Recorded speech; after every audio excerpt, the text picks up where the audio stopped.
जय माता दी दोस्तों। दक्षिणेश्वर काली मंदिर हुगली नदी पर बेलोर मठ के दूसरी तरफ स्थित है। अनुश्रुतियों के अनुसार इस मंदिर समूह में भगवान शिव के कई मंदिर थे, जिसमें से अब केवल 12 मंदिर बचे हुए हैं। बेलोर मठ और दक्षिणेश्वर मंदिर बंगालियों के अध्यात्म या प्रमुख केंद्र है। इस मंदिर का बहुत बड़ा इतिहास है और कई मान्यताएं भी हैं। 1847 की बात है, जब देश में अंग्रेजों का शासन था। पश्चिम बंगाल में रानी रासमणी नाम की एक बहुत ही अमीर विधवा थी। उनके जीवन में सब कुछ था, मगर पति का सुख नहीं था।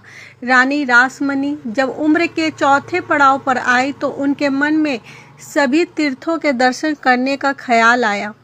रानी रामसनी की देवी माता में बहुत बड़ी श्रद्धा थी। उन्होंने सोचा कि वो अपनी तीर्थ यात्रा की शुरुआत वाराणसी से करेगी और वहीं रहकर देवी का कुछ दिनों तक ध्यान करेगी। उन दिनों वाराणसी और कोलकाता के बीच कोई रेल लाइन की सुविधा नहीं थी।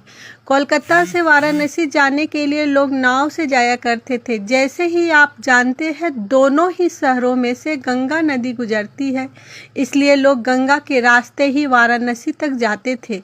रानी रासमती ने भी यही रास्ता अपनाया और फिर उनका काफिला वाराणसी जाने के लिए तैयार हुआ। लेकिन जाने के ठीक एक रात पहले रानी के साथ एक अजीब घटना घटी।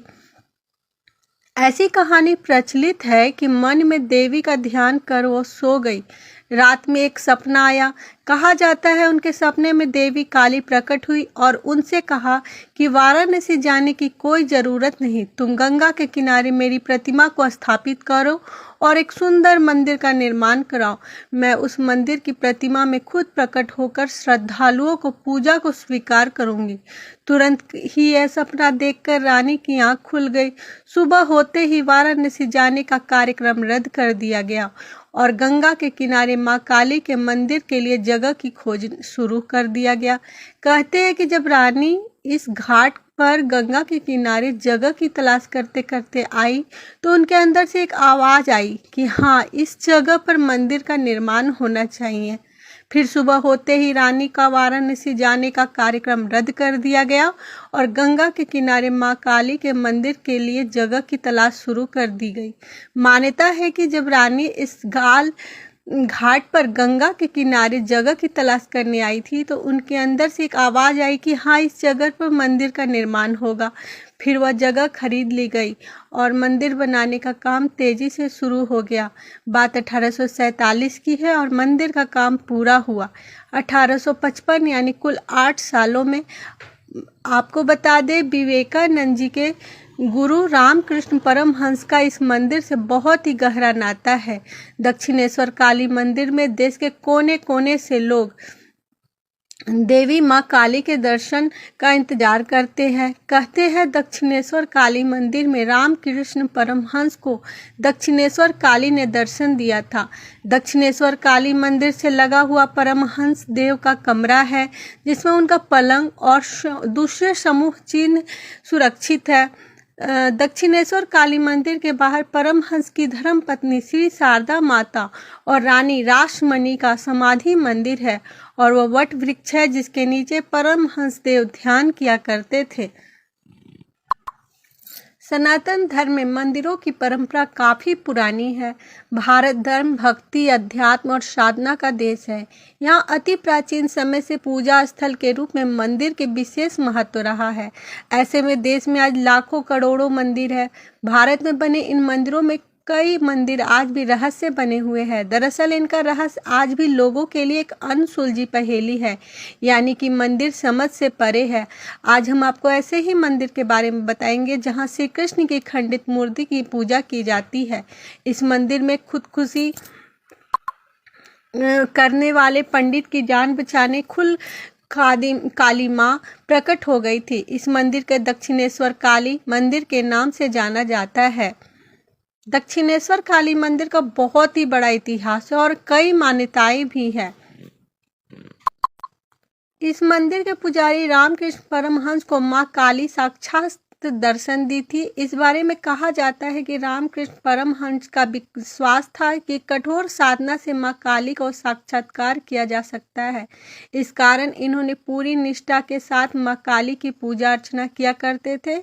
इनकी भक्ति को देखते हुए इन्हें दक्षिणेश्वर काली मंदिर के पुजारी बनाया गया था। कहते हैं 20 वर्षों की आयु में रामकृष्ण परमहंस ने अपनी अनवरत साधना के बल पर मां काली का साक्षात दर्शन किया था।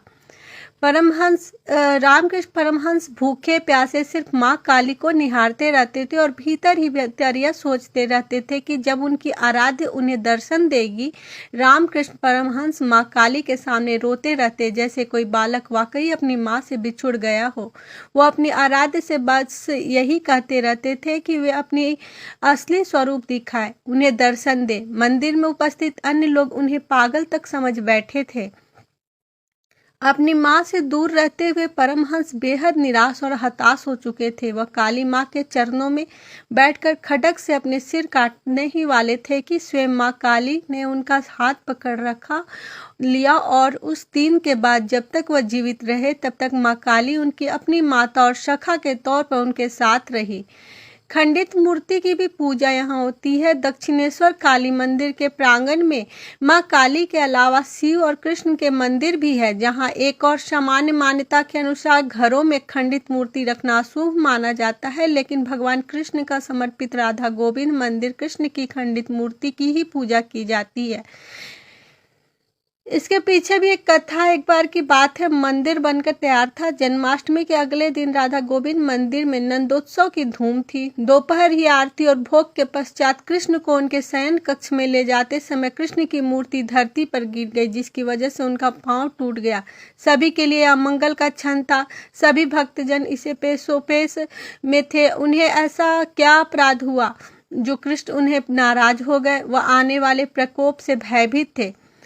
रानी रासमणी भी बेहद चिंतित थी। उन्होंने ब्राह्मणों की सभा बुलाई और उनसे विचार विमर्श किया, इस खंडित मूर्ति को क्या किया जाए। ब्राह्मणों ने यह सुझाव दिया कि इस मूर्ति को जल में प्रवाहित कर दे, इसके स्थान पर नई मूर्ति को विराजित किया जाए, लेकिन रासमणी को ब्राह्मणों का यह सुझाव पसंद नहीं आया। अंततः वह रामकृष्ण परमहंस के पास गए, जिसके भीतर उनकी गहरी आस्था थी। रामकृष्ण परमहंस ने इससे जो कहा वह अद्भुत था।